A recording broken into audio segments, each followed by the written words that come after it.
हम लोग सब इस सदन का सदस्य है, अलग अलग पार्टी से। हम लोग एक दूसरे का विरोधी है, हम दुश्मन नहीं है। आप बात को सुनो, गंभीरता से सुनो बात को। हम लोग एक दूसरे के दुश्मन नहीं है, हम एक दूसरे के विरोधी हैं। 2014 में बीजेपी का एक एमपी ने एक गलत शब्द प्रयोग किया था विरोधियों के ऊपर। प्रधानमंत्री मोदी जी ने तुरंत अपना एमपी को माफी मांगने के लिए कहा और उन्होंने माफी मांगी, क्योंकि हम इस सदन में लोगों के द्वारा चुने हुए प्रतिनिधि के हिसाब से काम करते हैं। कल कांग्रेस के रैली में प्रधानमंत्री मोदी जी का कब्र खोदने के लिए बात कहा गया है।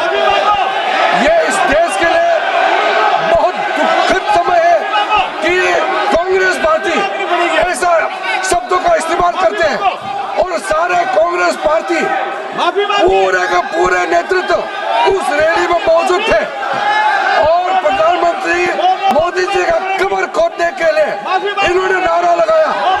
इस देश के लिए इससे शर्मनाक, इससे ज्यादा दुर्भाग्यपूर्ण कोई चीज नहीं हो सकता है कि देश के प्रधानमंत्री 140 करोड़ के नेता, विश्व में सबसे प्रसिद्ध, सबसे मजबूत नेता आदरणीय प्रधानमंत्री मोदी जी का कब्र खोदने के लिए कांग्रेस के रैली में बात कहा गया है।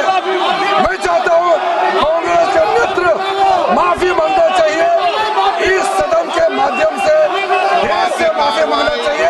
ये कोई न्यूज़ है क्या मैम? आप ये नहीं पूछते कि यहाँ पे सरकार खुद सेशन को डिस्टर्ब कर रही है, कि पार्लियामेंट्री अफेयर्स के मंत्री खुद क्वेश्चन आवर को डिस्टर्ब कर रहे हैं। ये आप नहीं पूछ रहे कि क्या हो रहा है संसद के अंदर? हम क्या कहेंगे जिस तरीके से हाउस को खुद डिस्टर्ब किया जा रहा है सत्ता पक्ष के द्वारा, माफी की मांग कर रहे हैं, कह रहे हैं कि माफी मांगनी चाहिए जिस तरीके से पीएम को सो कॉल्ड। तो हम लोग आपस में बात कर रहे थे कि किसने कहा ये सब, हमें तो मालूम ही नहीं है। हमें मंच पे तो बिल्कुल ऐसा नहीं हुआ। फिर पता चला कि पब्लिक में किसी ने इंटरव्यू दिया, पब्लिक में कोई कह रहा है, कोई कार्यकर्ता है या कौन है, किसी को मालूम भी नहीं है कौन है, उनको खुद नहीं मालूम कौन है। तो सदन में उठा क्यों रहे हैं, और वो भी क्वेश्चन आवर के टाइम? मुझे लगता है चलाना ही नहीं चाह रहे हैं। अब किस लिए हमने पोल्यूशन पे डिबेट मांगा है, वो भी नहीं कर रहे हैं। तो मतलब अगर सदन चलाना ही नहीं है तो फिर ऐसे, इससे अच्छा तो बंद कर दीजिए। कम से कम जितना पोल्यूशन, हमारी सारी गाड़ियां जो हैं, सब लोग 10-10 गाड़ियां लाते हैं सिक्योरिटी की, जितना पोल्यूशन फैला रही है वो तो बंद हो जाएगा।